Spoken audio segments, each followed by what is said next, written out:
Situações de ataque rápido, de contra-ataque. Quando quer sair para o ataque. Ofensivamente avançados de referência. As transições de jogo, para mim, continuam a ser contra-ataque. A equipa ataca muito. Depois do ataque à profundidade. 2 na frente, nós às vezes vemos com 5 na frente e 6 na frente. Acho que o mais difícil é chegar lá. A minha ideia é atacar. Mais um episódio, desta vez com nova ausência. Depois de Luís ter falhado, agora nós temos o Tiago Pinto e tu antes também tinhas falhado. E eu também tinha falhado, é verdade. Mas já foi há muito tempo, portanto temos de falar no espaço temporal. Mas mais olha que isto hoje está fixe. O nosso Vasco. Temos o grande Vasco aqui a ajudar-nos. Vasco, muito obrigado. Grande rocha, o Vasco. Mas o maior, pá. Espero bem que gostes de nos aturar. Mas o Vasco nota-se que é mais tímido porque não tem um micro. Ele é mais tímido e é mais contido. O outro só gosta de aparecer, não é? Gosta de se mostrar. O outro está quase a tomar conta disto. Ora bem, nós como o futebol de clubes parou... Claro, obviamente vamos falar da seleção. É sempre um tema pertinente e desde logo este título parece-me bastante atrativo. Temos equipa para ganhar o Euro? Digo já que sim. E tu, o que é que achas? Eu por mim então desenvolvo tu primeiro. Não, é verdade. Nós temos... Eu acho que, contrariamente ao que muita gente acha, obviamente que eu não estou aqui a rasgar, nem é esse o meu objetivo, mas nesta fase de qualificação, não é? O que é que tu consegues ver contra seleções como o Liechtenstein? Há mérito, 30 pontos, tudo vitórias, ok, sempre no verde, mas não é? Sabes que eu olho para este grupo e penso, por acaso quando estava a preparar este episódio estava a pensar nisso, nivela-se por baixo, é verdade, ou seja, não tens uma equipa gigante ou quase gigante ali a morder os calcanhares, mas tens várias boas equipas de média dimensão e depois quando olhas, vês o Luxemburgo, que em conceito não dizes que é uma equipa de média dimensão, mas vês o Luxemburgo à frente da Islândia e à frente da Bósnia, sobretudo da Bósnia. Bósnia é um terror. É a grande decepção desta fase de qualificação. Mas é assim, nós já tivemos grupos bem complicados. Também já tivemos grupos bem fáceis. E já tivemos 10 jogos, 10 vitórias? Acho que não. Ou já? Não, é a primeira vez na história. Pois. Por isso, acho que há mérito. É assim... Sim, nem a Federação, nem a Federação, nem o Roberto Martínez podiam pedir, olhem, façam um novo sorteio porque este está muito fácil. Acho que eles também, agora, bem vistas as contas, eles também tornaram as coisas fáceis. Nós, no passado recente, com Fernando Santos, e fomos sempre às fases finais, mas tiveste vários percalços e várias derrotas que, enfim, tu pensas, não eram jogos para perder, não eram jogos que se podiam perder ou que se podiam empatar e acontecia. É isso, e nem vale a pena falar nos anos anteriores, não é? Estás a pensar na Albânia, não é? Exato. Vem-me logo à cabeça quando o Paulo Bento foi despedido. Exatamente. Não, mas eu acho que tornaram as coisas fáceis. O único jogo complicado foi na Islândia, não é? O mais complicado, diria. Sim, mas não foi um jogo em que tu tivesse provavelmente as coisas muito ameaçadas. E mesmo aqui, quando houve o Portugal-Eslováquia, que depois até acaba 3-2, é o único jogo em que sofres golos.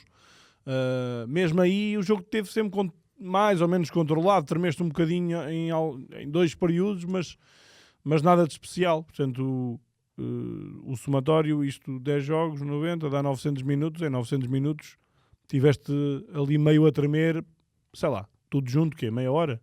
Sim, a tremer, e quando eu digo tiveste a tremer, estando em vantagem, não é?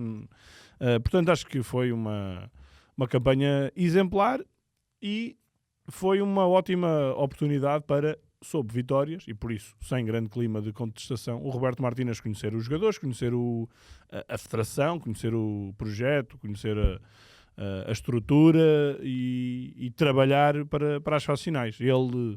Eu volto a dizer, ele na apresentação apontou ao Mundial 2026 e acredito que isso também esteja na mente, mas o Euro 2024 está aí à porta e eu acho que Portugal não tem que ter qualquer problema em dizer que é claro candidato. Sim, eu também acho que sim. O Fernando Santos dizia sempre, Portugal é candidato, não é favorito. Entretanto, Portugal já ganhou uma grande competição e tem uma geração fabulosa e não é uma coisa geracional. Não é? Cada vez mais se nota isto. Não é algo geracional, não é uma geração de ouro, que, como já teve Portugal, uma geração de ouro que era realmente marcante, como por exemplo a Bélgica teve não há muitos anos. Com o Roberto Martínez. E está agora a acabar, exato. E aí era uma geração de ouro, porque tu olhas para a frente e não vês que a Bélgica vai conseguir manter-se lá no topo. A Bélgica foi vários anos líder do ranking. E acho que Portugal é diferente. Portugal continua ali a emergir talento, não é? Tens agora mais recentemente o António Silva, o João Neves, 2 jogadores jovens que estão a despontar, estes com menos de 20 anos, Sim. 2 jogadores que estão a despontar, há outros que também já começam a ficar na calha. Portanto, isto vai sendo tudo renovado e praticamente para todas as posições já não tens aquele problema que nós tínhamos nos últimos anos, que era, ok, isto já está quase tudo bem renovado, faltam os centrais. Não, agora os centrais também já se nota a renovação. Tens o Ruben Dias já completamente cimentado, tens o António Silva a aparecer, o Gonçalo Inácio também a aparecer. Ainda há outros casos, como o Diogo Leite, como até o próprio Totti Gomes, embora, enfim, já não dou tanto por estes, mas eu não vou dizer a renovação está completa, não é isso. Dá o Danilo, não é? Se quisermos considerar o Danilo como central, neste não, eu momento estou a dizer central. Não tens nenhuma posição que esteja envelhecida. Não, tens sempre boas soluções jovens. Não é? Acho que nesta altura há uma posição deficitária, que é o lado esquerdo da defesa, que tem 2 ótimos jogadores para a posição, que é o Nuno Mendes e é o Guerreiro. Ambos têm tido problemas, o Guerreiro agora voltou, o Nuno Mendes só volta em 2024, esperemos que ele esteja em condições para o europeu. Mas de resto há excelentes soluções para todo lado. Sim. Eu já vou fazer aqui a minha lista, não é? Porque nós temos, antes de mais, só para dizer, nós no 00 temos, a partir desta terça-feira, um desafio lançado aos nossos leitores para escolherem quem é que seriam os 23 que, estando em boas condições todos, quem é que levavam ao Europeu 2024. E por isso fica já o desafio, façam a vossa equipa, partilhem nas vossas redes sociais, desafiem os vossos amigos. E nós também vamos fazer aqui a nossa, mais ou menos. Vamos deixar aqui algumas pontas soltas. Pois, dá sempre asa a discussão. E é bom, e a malta também que nos ouve, também certamente. Mas se calhar é melhor no início falarmos ainda um bocadinho do Roberto Martínez antes de irmos para a equipa, não é? Se calhar. Eu acho que o Roberto, primeira impressão, acho que em termos comunicacionais está muito bem. Não só por aquela questão que tu tinhas falado e bem, que é uma operação de charme ele ter aprendido o português, que eu acho que é uma atitude nobre para todos os efeitos, não é?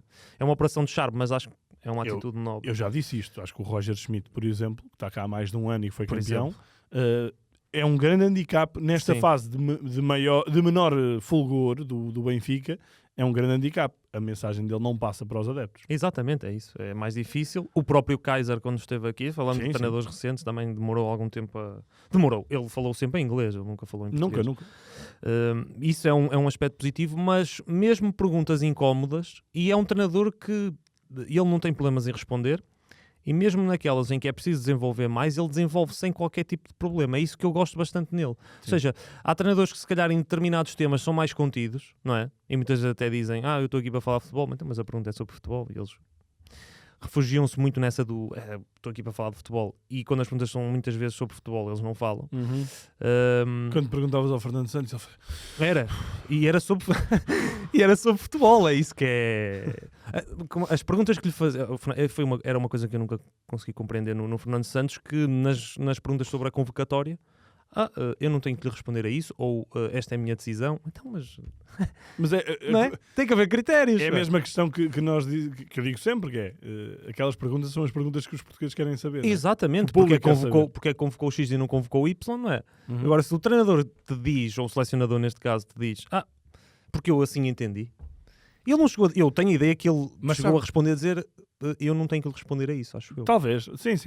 Eu acho que o Fernando Santos foi claramente de mais a menos nesse aspecto, porque ele no início era super detalhado, explicava o jogo abertamente. Eu adorava ouvi-lo no início, nos primeiros anos de seleção, e mesmo em termos de jogadores ele falava com alguma abertura. Claro que ele gostava daquele chavão do só falo dos jogadores que cá estão, mas ele era bem mais detalhado do que depois na parte final. Acho que ele na parte final já estava um bocadinho sem paciência também para explicar as coisas, e às vezes ficava mal visto na fotografia por causa de declarações que tinha, não é? O Roberto não acontece isso, precisamente é uma lufada a fresco. Ainda não houve nenhum teste totalmente de fogo, e não estou a dizer jogos, mas estou a dizer uma fase final, não é? Porque isto é tudo muito bonito, são 10 jogos, 10 vitórias, não sei quantos golos marcados, uma goleada histórica 9-0 ao Luxemburgo, e apenas 2 golos sofridos em 10 jogos, 9 jogos foram com clean sheet. Portanto, está tudo a correr bem. Agora, chegas a uma fase final e cais nos oitavos e acaba-se já aqui Claro, é verdade, é verdade. Agora, os indicadores são ótimos, não é? É muito melhor ir assim para essa fase final do que ir para lá, aqui naquele ai Jesus típico com a calculadora a ver se vamos ou se não vamos. Obviamente. Por isso, honra seja feita a Roberto Martínez. Para já, a nota é bastante positiva e depois há uma coisa para mim que é mais importante do que todas as outras. O Roberto Martínez, para já, é alguém completamente... Ele está aqui há um ano no cargo, nem isso. É alguém completamente coerente nas convocatórias. Pode não, obviamente não agrada nem a gregos nem a troianos, mas é super coerente. Isso não há dúvida nenhuma. Ele tem aquele núcleo, ele tem aqueles critérios, ele chama os jogadores do núcleo. Se os jogadores estão lesionados, ou se estão castigados, ou se estão realmente num momento muito, muito abaixo, mas é preciso estar mesmo... E às vezes nem num momento muito abaixo, não é? Houve aquela história do João Félix, que no início, em setembro, nem sequer tinha jogado pelo Barcelona, quase. E o Foi próprio convocado Cancelo, na quinta e depois jogou no domingo e depois veio à seleção. Mas ele é muito agarrado aos jogadores do núcleo duro, ponto final. E depois os outros é preciso estarem constantemente em boa forma e esperarem a sua oportunidade. A verdade é que, veja-se esta convocatória, foi fértil em ausências e pôde o João Mário ser chamado e estrear-se, pôde o Totti Gomes, que tem vindo a ser chamado, estrear-se, o próprio José Sá, que há muito tempo que tem estado na seleção, pôde estrear-se, o Bruma, que era um jogador que há muito se falava, pôde vir à seleção. Agora, cabe também ao Bruma ser alguém que deixou boa impressão e que pode contar para... E a época está-lhe a correr muito bem no Braga. Está. O que se fala muito é, por exemplo, a não convocatória do Pote, não é? É isso. E o próprio Roberto Martínez assumiu já que é um caso que ele percebe que seja delicado. E é perfeitamente normal.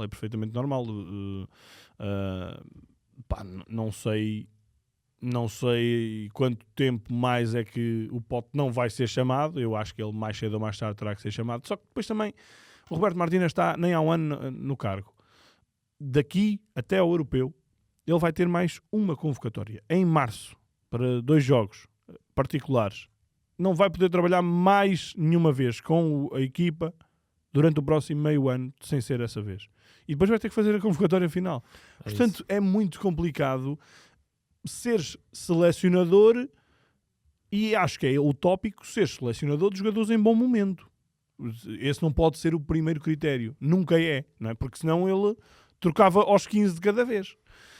Por isso eu percebo perfeitamente a dificuldade do selecionador em estar com estas escolhas e ir fazendo uma gestão inteligente.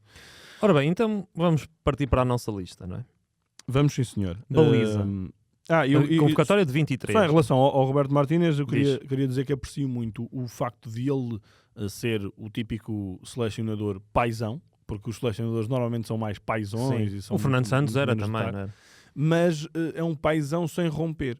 E ele teve já 2 casos claros de ruptura, não é? Que não foram explicados a 100% por nenhuma das partes, foram arranhados e deu para perceber que houve ali algum desconforto. O Rafa e depois o João Mário, as saídas deles da seleção. Mas eu acho que ele falou sobre isso. Sim, falou, mas assim, não sabemos exatamente, trigo limpo, o que é que aconteceu, até porque os jogadores não falaram sobre isso, ou melhor, o João Mário, entretanto, já deu uma entrevista e reconheceu desconforto quando inicialmente até o que se tinha falado não era tanto por aí. Mas mesmo aí o Roberto Martínez manteve sempre a postura, nunca entrou ali em grandes atritos, nada disso, e portanto foi muito até compreensivo. Portanto, ele é um paizão claramente daqueles que não vai barrar com os filhos. E acho que... Mas são os 2 casos, mais o Rafa, não é? Mais o Rafa, se calhar um bocado mais gritante. O João Mário também já não caminha para novo, mas ainda tinha... Mas nenhum deles ia ser titular. Nenhum deles ia ser titular da seleção. Não ia. Aí está o grande problema, e se calhar foi isso que motivou a decisão deles. Muito provavelmente foi isso. E acho que são 2 jogadores que ganharam o Europeu 2016, portanto isso é uma coisa relevante. Mas em termos de características, sinceramente, acho que o João Mário, que é um belíssimo jogador, mas há muita oferta para aquela posição. Entendo que do ponto de vista do Rafa, é um bocadinho diferente. Há muitas opções ofensivas, mas o Rafa tem características diferentes dos outros. Portanto, poderia ser um acrescento para entrar durante os jogos e romper. Mas não estamos a falar de dois jogadores imprescindíveis, não é? Portanto, acho que o próprio Roberto Martínez conseguiu agarrar aqui. A grande dúvida para mim era como é que ele ia gerir a questão de Cristiano Ronaldo, se ia romper depois daquele Mundial em que Ronaldo perde o lugar, sai em cisão, parece mesmo que é o fim. Ele opta por agarrá-lo. O Ronaldo sagrou-se o melhor marcador da Seleção Nacional, continua a colecionar recordes. Vamos ver como é que depois... E supostamente é o maior goleador de seleções, não é? Sim. Vamos ver como é que em junho depois a seleção se vai comportar. Mas eu, por acaso, até acho que no caso do Ronaldo, do Otávio, do Ruben Neves, o facto de eles estarem naquele campeonato, que já não é assim tão pouco competitivo quanto isso, tendo em conta os grandes jogadores que foram para lá, acho que até vão chegar ali a uma altura, enquanto que na Europa tu estás na Champions, estás a lutar pela Premier ou pela La Liga, e estás a dar tudo no teu clube, ali se calhar chegas a março e ok, vamos lá aqui fazer uma gestão a pensar no europeu. E até podem chegar lá mais frescos, vamos ver. Mas pronto, queria só fazer essa referência do paizão. Agora vamos olhar para a equipa. Vamos olhar para a equipa. Já para avisar, eu já disse, mas é uma lista de 23, não é? 23. Pronto, é isso, é uma lista de 23. Nas últimas duas grandes competições foram listas de 26. O Roberto Martínez já explicou que não gosta de deixar jogadores na bancada. E há esta questão de acho que os próprios selecionadores têm apelado para que sejam 23, porque não querem ter esse desconforto, ou então serem 26 e eles poderem todos ir para o banco. Acho que ainda não está bem definida esta questão de se vão ser 23 ou 26. Mas vamos partir do princípio que vão ser 23. O que ainda é mais complicado, é muito difícil. Eu tive a fazer o exercício. Se todos os jogadores estiverem em pleno, e não vai acontecer, há sempre 2 ou 3 que não vão poder estar, é um terror. Tu deixas jogadores de fora e tu pensas, como é que é possível esta seleção não levar estes jogadores? Mas acontece. Há também um aspecto importante. Ele já jogou em 3-4-3, já jogou em 3-5-2, já jogou em 4-4-2, em 4-3-3, em variadíssimas... Falar nisso, não tocámos só rápido. Que sistema é que achas que ele vai utilizar? Pois. Também é uma grande dúvida. Mas foi bom esta fase de qualificação, porque ele testou vários. Eu acho que poderá tem a ver, acima de tudo, com as opções na defesa. Pois. Se ele tiver o Pepe em pleno, eu acho que ele vai jogar com 3 defesas. Sinceramente. Pois. Se não tiver, se calhar vai ter que jogar com 2.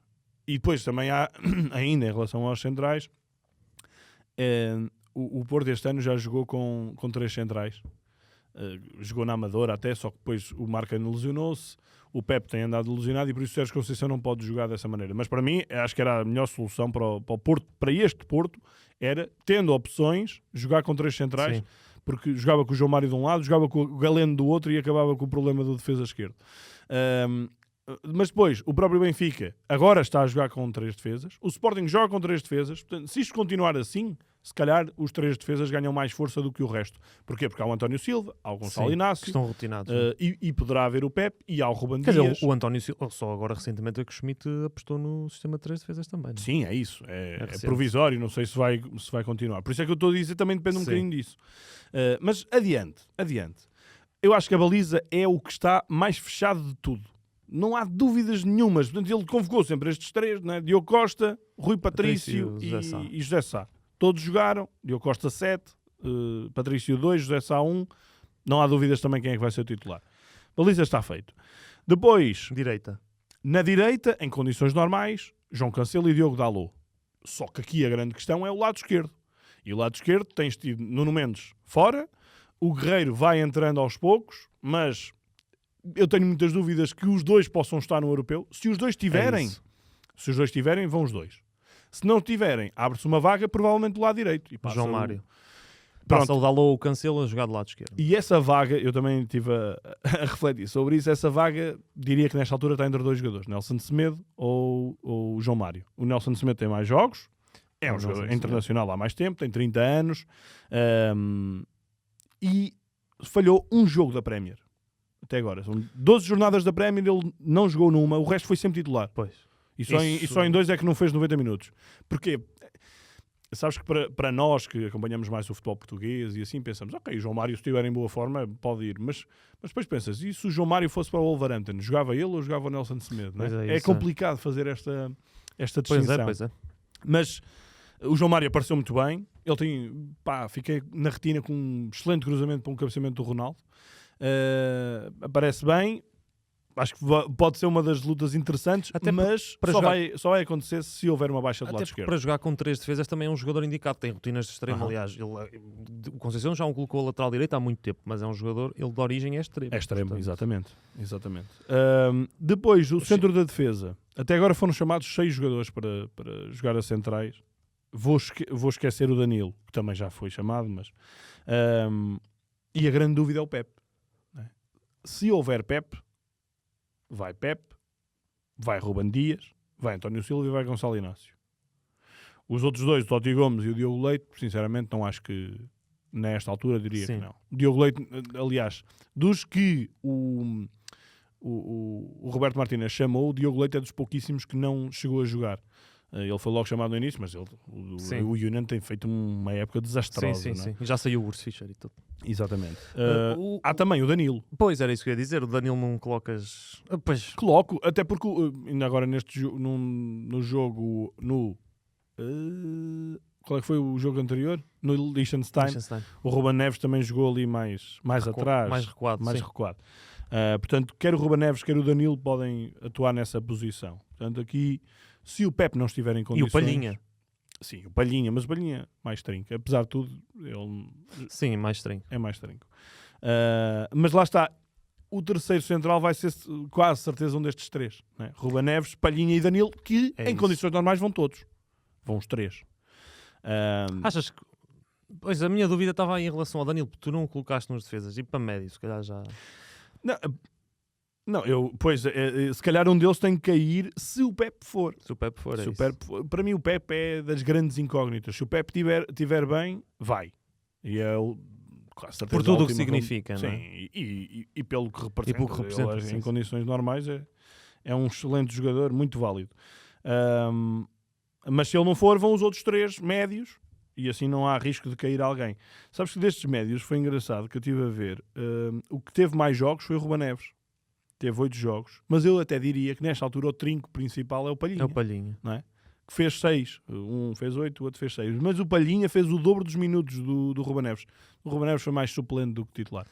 Mas é bom tu teres 2 jogadores diferentes, porque dependendo do adversário que tu encontrares, é bom. E eu gosto muito do facto de nós podemos jogar com... Pronto, se contarmos que o Danilo são 3... Mas eu diria, né, os principais, a Ruben Neves e Palhinha, a jogar naquela zona mais recuada, e é bom, tipo, consoante o adversário, tu poder escolher entre um ou outro, que são jogadores completamente diferentes em termos de características, e é muito fixe. Depois, ainda no meio campo... Há Bruno Fernandes? Só sobram 3 vagas. Nas minhas contas só sobram 3 vagas. O Bruno Fernandes, acho que o levo. É o único jogador que fez os 10 jogos. Que teve os 10 jogos. Mais ninguém se esteve. O Otávio, que é um leão, não é? Uma máquina e mesmo em espírito competitivo e em termos de poder de encaixe também, ele tanto joga a titular como vai para o banco. É um jogador que faz falta, não é? Sim, acho que é um valor inquestionável. E depois há o Vitinha também. É muito complicado, mas o Vitinha não pode sair. Acho que um jogador como o Vitinha, deixar com a qualidade que ele fora tem, é complicado. Mas nesta altura é o elemento, um dos elementos menos do meio campo, não é? Não tem jogado tanto. E não olhas para ele ainda e pensas, ok, titular, por esta dinâmica que se vai apresentando. Isto quer dizer o quê? Que um jogador que foi chamado nas últimas 2 convocatórias vai ficar de fora, que é o João Neves. E é um jogador muito jovem, vai entrando, ele entrou em 3 jogos, mas só tem 12 minutos. Portanto, é só para ir entrando, para ir entrosando, e por isso acho que se calhar no Euro, pelo menos atualmente, diria que ainda pode não ir, tendo em conta tanta vasta qualidade que existe por aqui. Sobram-me 6 vagas. E aqui é que é um 31 também. Quando olhas para a frente é um 31. Portanto, o bicho tem que ir, não é? O Cristiano Ronaldo tem que ir. El bicho. O Gonçalo Ramos tem que ir. E acho que os dois homens da frente estão encontrados, Sim. seja para... Se bem que a época de Gonçalo Ramos no PSG não está a ser muito Sim, famosa. Mas sim, em condições normais é ele que vai. Há meio ano estava-se aqui a discutir porque é que Claro, o Ronaldo que não- jogava quando é o verdade, Ramos é era... verdade. né? O futebol todo passa muito depressa. Sim. Depois, 2 para o lado esquerdo, que acho que vai ser das lutas mais interessantes de ver. Rafael Leao Rafael Leão e João Félix. e João Félix. Um deles joga, o outro não joga. Vai ser interessante ver quem é que vai ganhar esta luta. Mas já viste, É complicado. um craque no Barcelona, um craque no Milan e tens estes dois jogadores a lutarem por um lugar na seleção. Diz muito da seleção portuguesa. Sim, diz é excelente. E do outro lado, Bernardo Silva e Diogo Jota. Pois. É o que há. É isto. Portanto, Ricardo Horta de fora. É isso. É pena. É mesmo pena. Eu pessoalmente, que gosto muito dos jogadores, pá, espero que vão 26. Se calhar para os treinos é pior, mas espero que vão 26, que é para poder ir o Ricardo Horta, que é um atentado ele não ir. Mas realmente é muito complicado. Quem é que... Vamos então aqui a contas. Quem é que eu deixaria... Quem é que eu teria que deixar de fora? Totti Gomes, Diogo Leite, os tais laterais ou Nelson Semedo e João Mário, a menos que haja uma baixa do lado esquerdo, que é muito provável que aconteça. E depois caem Mateus Nunes. Pois é, o Mateus Nunes, Pois que é. ainda não jogou com o Roberto Martínez. Ainda não jogou. Não. Foi agora chamado e depois teve problemas físicos, já teve que sair. O Renato Sanches. Pois. Mas o Renato... Já não foi ao Mundial e na altura foi surpresa, mas a verdade é que ele não tem conseguido, Joga infelizmente, contrariar a onda de lesões. joga um jogo e lesiona-se. Ricardo Horta, Bruma e Pedro Neto. Isto olhando para os jogadores que já foram chamados. Por exemplo, Pedro Neto também tem feito uma belíssima época no Wolverhampton. Lá É um está. jogador que tem crescido muito. É dos tais que não te aparecem tanto ao olho, mas que tem feito grande época e já deixou para trás, teve problemas graves físicos. Sim. E por isso isto dá para fazer outra seleção, que eu não vou dizer que era candidata, mas que fazia uma gracinha. Sim, ainda faltam aí jogadores que, por exemplo, já falaste foram do importantes. O Pote, o próprio Gonçalo Guedes já foi um jogador importante, neste momento também está em baixo de forma, não é? Portanto, ainda tínhamos aí... O Galeno, por exemplo, não é? Que é um jogador que há muito tempo é falado para a seleção. Eu sinceramente acho que não cabe aqui, mas Galeno, não cabe. o Nuno Santos. O Nuno Santos. Estás a dizer que não? Não, achas que não, Vasco? Não, nunca. Vasco diz que não. Não, mas o Galeno, é assim, quando chega à Champions e há muito espaço e ele faz muita diferença... Sim, mas eu acho que não tem espaço. Eu não levava. Acho que por exemplo, o Nuno Santos com as baixas agora para o lado esquerdo, eu diria que faria mais sentido, se calhar. Talvez, mas é que o Nuno Santos não é titular indiscutível de Sporting. Não é. Então, Pois. Benfica Sporting, o Nuno Santos foi para o banco. Sim. É que eu ouço muitas vezes as pessoas a falarem do Nuno Santos para a seleção, mas depois vais a ver e no Sporting ele não é um indiscutível. Joga mais, é ele que joga mais daquele lado, mas muitas vezes joga o Mateus Reis. Mas para um jogo mais importante, mais relevante, mais difícil, às vezes o Ruben Amorim abdica dele. Sim. Senão para mim era Antunes, pá. Máquina. Grande Antunes. Ainda está no Passos. Grande máquina. E Jogai do outro lado, não. É diferente. O Antunes Gai tem uma concorrência. Aliás, o Antunes, em condições normais, também tinha uma grande concorrência, mas no lado direito parece que fisicamente as coisas estão um bocadinho melhores. É só mais por aí. Olha, jogadores que não falámos ainda. Há um jogador que se perfila para fazer uma época a titular num clube de Champions e é um jogador que tem potencial. David Carmo, por exemplo, mas vai ser muito difícil ele ainda ter alguma hipótese de ir. O Carmo tem muito a ver com a consistência exibicional, não é? E ele não a tem ainda. Não a tem e não é um jogador fiável neste momento, portanto, não faz sentido. Nota-se que... Mas tem uma época propícia, porque já não vai haver Marcano. O Pep continua muito intermitente. Ele vai jogando, não é? Ele vai jogar ali. Por isso é um dos casos que ainda tenho alguma curiosidade para ver como é que vai ser este último meio ano, mas acho que tem pouquíssimas hipóteses de ainda estar. Quem é que falta aqui? Já falámos do Pote. Eu tinha outro nome pensado e não o disse e agora varreu. William Carvalho. Pois o William é um vencedor no sentido em que é um um dos campeões de 2016, portanto tem essa cultura de vitória Sim. que Sim, para eu- uma competição pequena é importante, E é um jogador mas importante no Betis. Não é? mas ele já foi arriscado pelo Roberto Martínez. Entre aspas, não é? Já foi Sim, é bem capaz. um É bem bocadinho capaz. encostado. E já não tens mais? Não. Não. Portanto, agora os assim também os não dois estou- à direita, os dois à esquerda, os 3 centrais mais os 3 trincos, portanto 3, 5, 7, 10, 13, 14, 15, 16, 17, 18, 19, 20, 21, 22 e o Pepe de 23. Pois eu estava aqui a pensar no outro tipo de Tenho jogadores. muitos trincos, pá, fogo. Portanto, levo 4 centrais. E ainda levo o Ruben Neves, o Palhinha, o Danilo e o Vitinha. Pá, se calhar tem que cair um destes para ir alguém da frente. Pois. Ou cai um destes para ir o Mateus Nunes. Pá, eu gosto muito do Mateus Nunes e acho que é diferente de também. todos estes médios. Aquele médio de transporte. E de explosão. Acho que precisa de crescer no Manchester City também.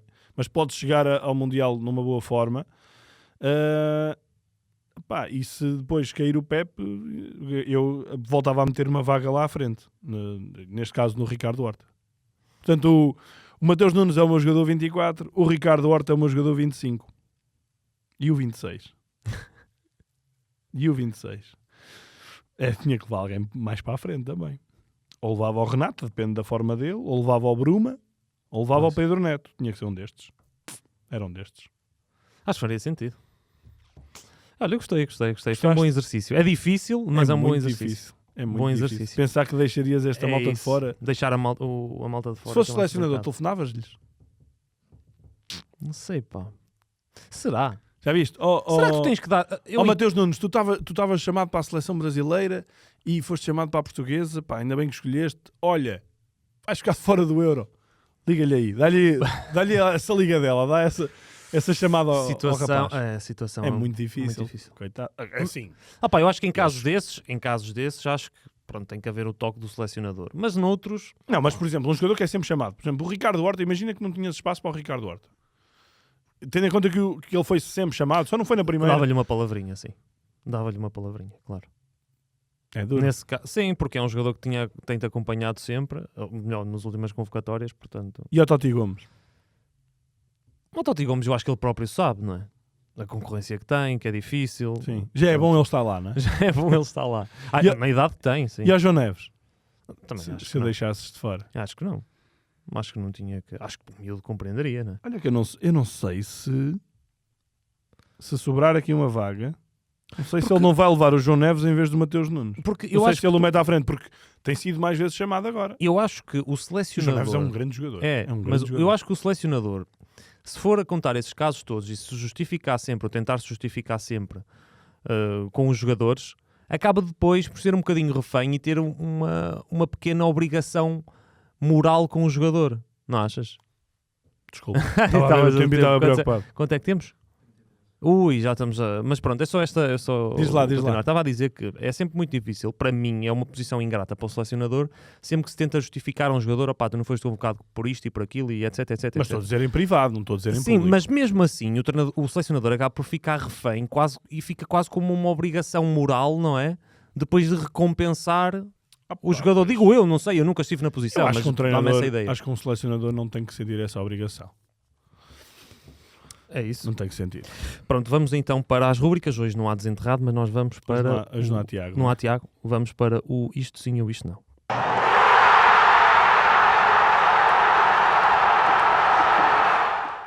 Olha, o meu isto sim é a Liga das Nações. Porquê é que é a Liga das Nações? Porque já não se joga há muito tempo. É por causa disso. Não é nada. É a Liga das Nações, porque a Liga das Nações, que foi tanto... As pessoas normalmente gostam de criticar o que é diferente, não é? Mas a Liga Exato. das Nações veio-nos mostrar que realmente estas fases de qualificação são uma parvoíce. Tenebrosas. No sentido em que isto é cada tareia, não é? Ainda agora 14-0 que a França deu ao Gibraltar e por aí fora. Pá, ao menos quando há Liga das Nações há jogos equilibrados, há muito mais emoção. Sempre que há equipas, há seleções que caem, não é? Tem subidas e descidas de Exato. divisão. Ah, pá, eu É. gosto Sim, muito sim, daquele sim. formato. O modelo é Uh, mais ajustado. Não estou a dizer que tem que ser aqui. Obviamente, para a qualificação para um europeu, pá, não há muito melhor que isto, não é? Tem que ser assim. Mas para quem dizia que a Liga das Nações podia acabar é porque para ver jogos destes ou para ver amigáveis. Eu não sei o que é pior, sinceramente.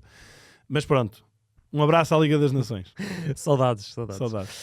Olha, o meu isto sim, eu tinha dito que o futebol de clubes tinha parado, mas não, ainda houve segunda liga. Ainda há a segunda liga, ainda está a decorrer esta semana.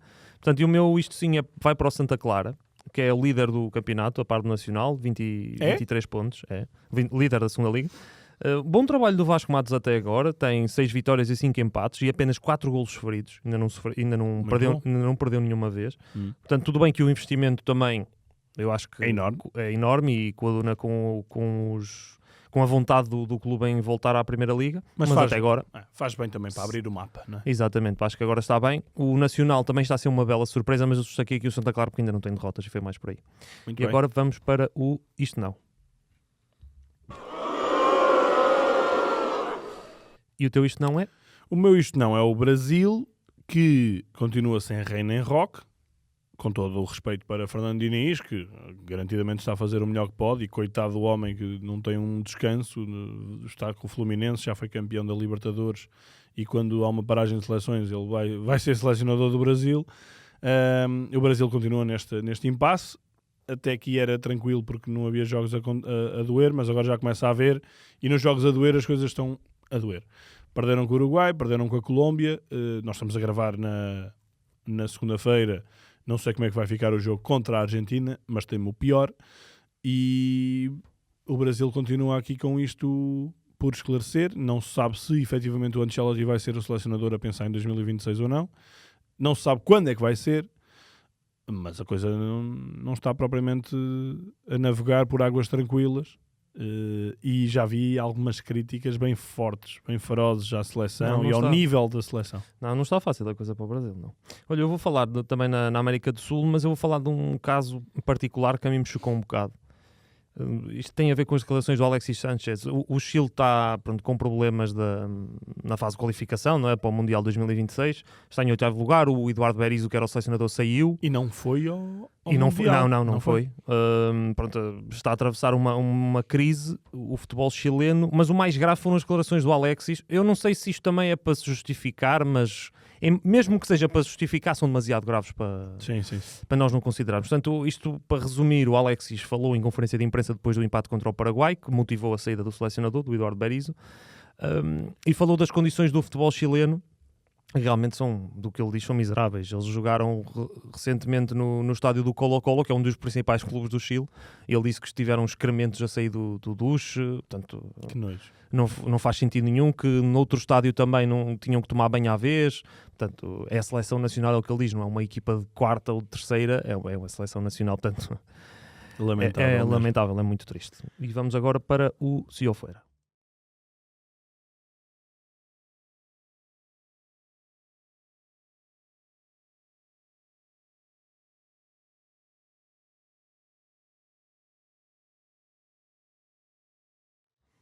Olha, e tu ainda bem que não falaste muito da questão da França, dos 14-0, porque eu queria tocar aqui num aspecto que me parece relevante e também gostava de saber a tua opinião, que é isto nas redes sociais, depois do 14-0 da França, sobretudo nas redes sociais, malta a criticar que deviam parar, porque foi uma humilhação muito grande, isso é humilhar o adversário.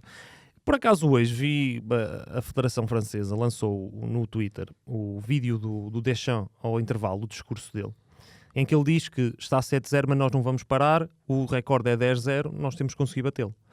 E eu penso assim, mentalidade competitiva e profissionalismo é completamente diferente de humilhação. Total. Não é?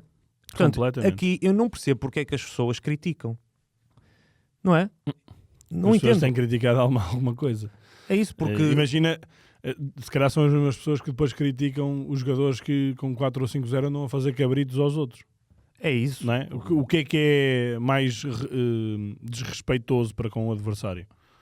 Epá, eu gosto. Eu acho que as equipas devem ser competitivas e devem tentar marcar mais e devem fazer por os adeptos merecerem. Olha, e os adeptos que ficaram até aos descontos puderam ver um gol de bicicleta do Giroud com bastante qualidade. Epá, claro, entre aspas, baterem mortos. É uma goleada histórica também, não é? Claro, é isso. Mas pronto, eu quero chegar ao ponto que é o profissionalismo, não é a humilhação. É se o recorde era 10-0 e o objetivo... E também como é que tu vais não é? Como é que vais motivar os jogadores, não é? Para jogar um jogo destes em que já estão a dar 7 ou 5. Pá, eu acho que o discurso do Deschamps é totalmente correto, não é? De querer mais. Sim. Seja clube, seja seleção, acho que sim. Não percebo esta cena da humilhação, não consigo perceber. Provavelmente isso tem a ver com a fase de apuramento, e já falaste isso, portanto vai haver sempre este desnível muito grande. Não há muito a fazer, a não ser que mudem radicalmente o formato, mas acho que isto vai ser sempre assim. Humilhado é quem não dá o que pode. Isso aí. Exatamente. Acho que é muito por aí. Quando está tudo, também não nos vamos alongar mais, porque... Obrigado, fica Vasco. Muito longo. Grande Vasco, nosso produtor deste episódio. Malta, nós voltamos para a semana, como sempre, portanto, cuidem-se.